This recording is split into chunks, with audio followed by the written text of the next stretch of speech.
What up? In today's instance, fellas, we're going to be talking about Raid Shadow Legends Warchief. We all know how depressing it is when you get Warchief, and arguably his reviews are pretty doo-doo for the most part. With understanding too, because his builds definitely don't work for a lot, and unless you actually put a lot of effort into him, he can be a real struggle to actually play with. But to kind of prove that I could, I went ahead and 3-starred normal and brutal with him, and made it pretty easy at the end of the day to do so. And I'm gonna go over the builds that I did to do it. As you can see, nothing too fancy.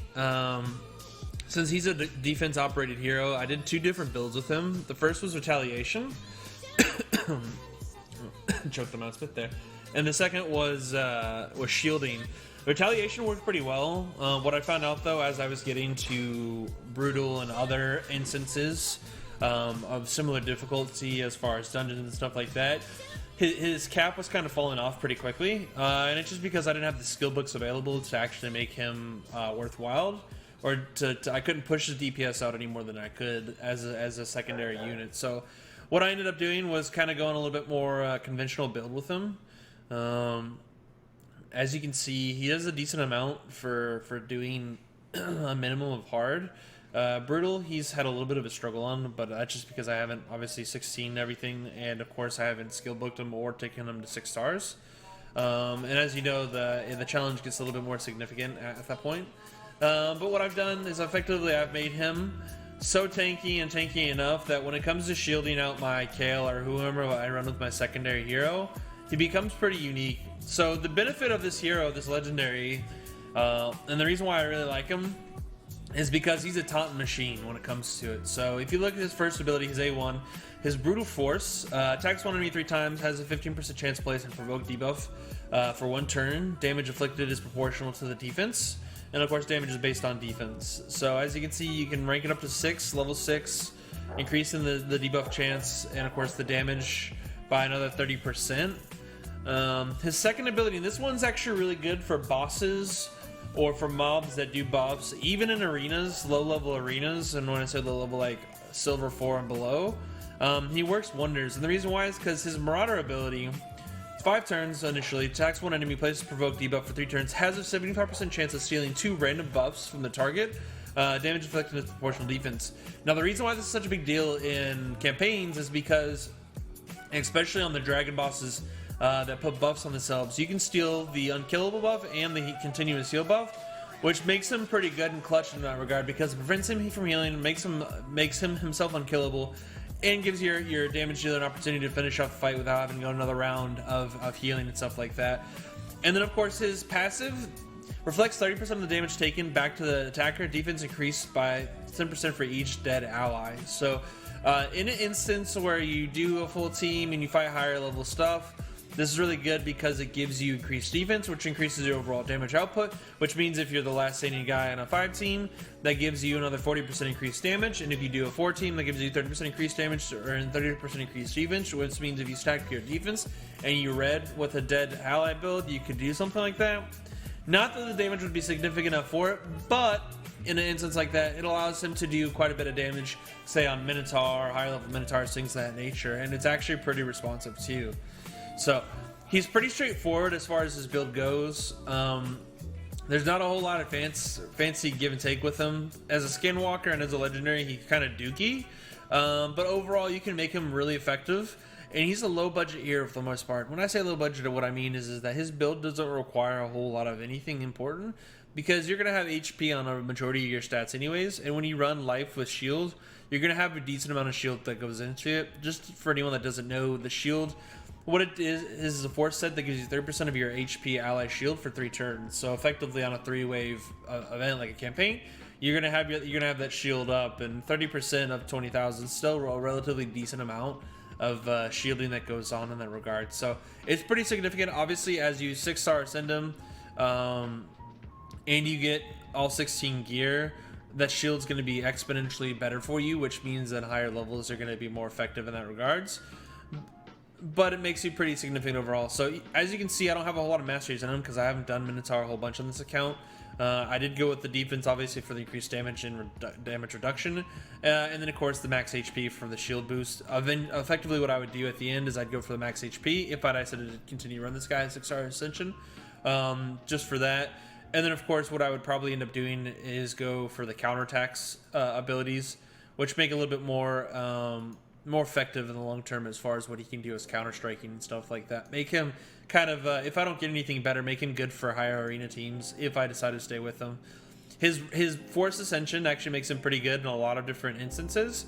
The only drawback is where I kind of struggled with him was actually on the 12 dungeons or campaigns.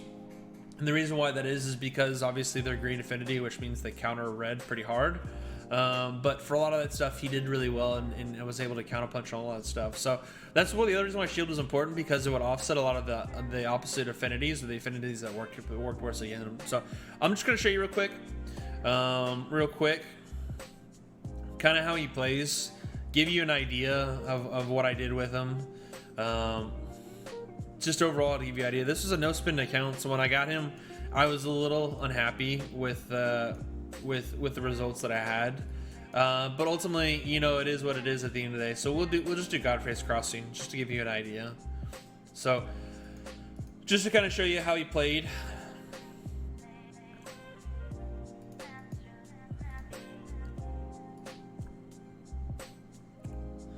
Obviously, you want to put him with someone who's got relatively decent output. He's not designed to last forever, but he is designed to last longer than most. So, as you can see, I get the opportunity to do it. He has pretty fast base speed, which makes him pretty convenient overall. Ultimately, for this, it doesn't really matter who I attack. Of course, I'm going to do my kill. Again, same thing. And this one, the dogs, obviously, you probably want to focus on first, just because the amount of ignore armor that they have. So they'll go through it. Shield, first wave, Balefly, even better. So no taunt. A little abnormal to not get to get a taunt after 2 turns, but whatever. So shield, then I finally take damage. Not a big deal. There we go. There's the taunt. We're just gonna hurt him real quick. There's the taunt. So as you can see, even if I go through rotation, they don't do any damage. Return damage there. Return damage there. And the benefit is because of the shield and the provokes and stuff, it gives me such an opportunity to recover before the actual boss fight. Just to give you an idea. So he doesn't have any buffs up, so I'm not going to use my A2 here. Yeah, we're going to do our A3. Get the poisons up. There's that. So he removed my poisons. That's unfortunate. We're gonna steal them. He debuff blocked. That's unfortunate. Of course, you see him when he's the least successful with his abilities, which is a little disappointing. But ultimately, not a lot of issues. Still have the shield on there. Poisons up. Unkillable. Taunt doesn't work on bosses, unfortunately. I wish it did.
a couple of levels in there. Plus, my War Priest isn't completely maxed out as far as skill builds or anything like that. So this should just be an auto run, just to give you guys an idea, to show that he's still kind of functioning in regards to that. Oh, that's on. Hello. The hugest benefit to him, especially on these types of fights, is that he can taunt relatively quickly, and since he's relatively quick. If you ran with like Apothecary or something like that to get the speed boost up, or with anyone else that could potentially give you like Tailwind, the ability for Tailwind or something like that, it puts you in a relatively good spot overall.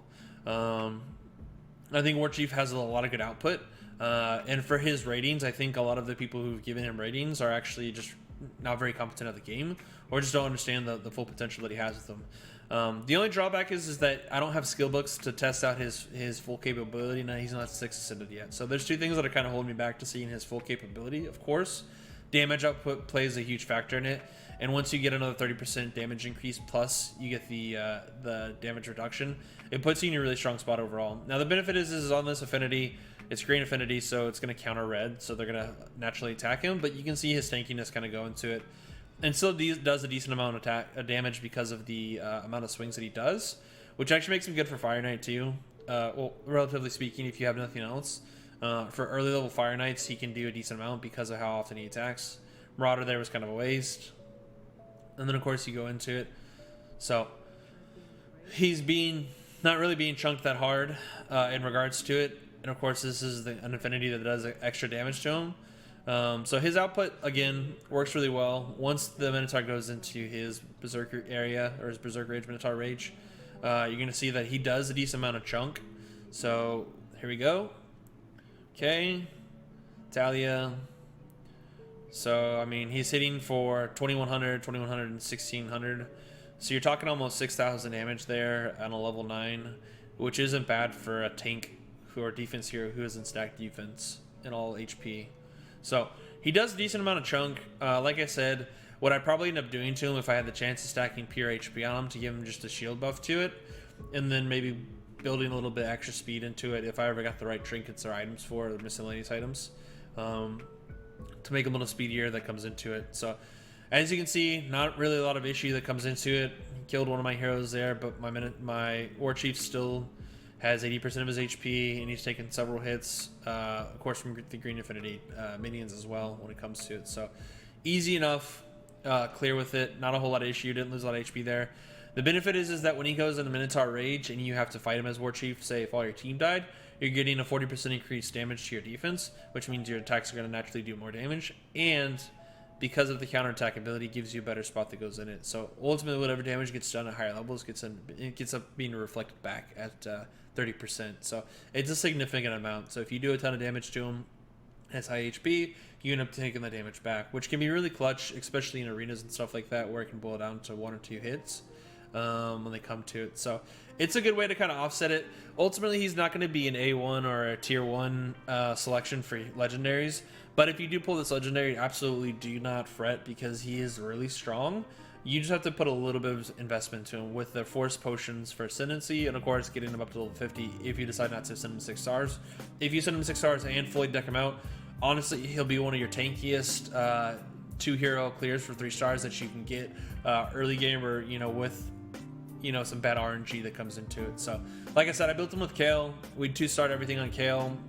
Typically I use War Priest and Aethel, or War Priest and Italia, so 3-star everything. So I want to try something a little bit different.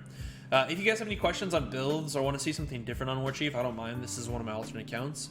I don't mind building him differently to give you a different idea. If you have any questions, comments, concerns, feel free to leave in the comments below. If you like the video, guys, go ahead and hit the like button right there. And if you thought I'm worthy enough, go ahead and subscribe. I'll be posting more videos of miscellaneous heroes and trying different things. As ultimately, I want to put out as many different builds and potential builds as possible, just to show you guys the opportunity that you can, even with bad RNG, still be really successful in this game, progressing through all the stuff that'll help you get more sacred shards, and of course, more shards in general, more progression done with it, and of course, unlocking more stuff. So, again, if you guys like it, comment below.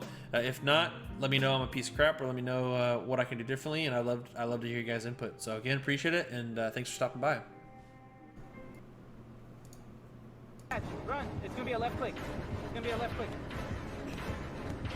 Yeah!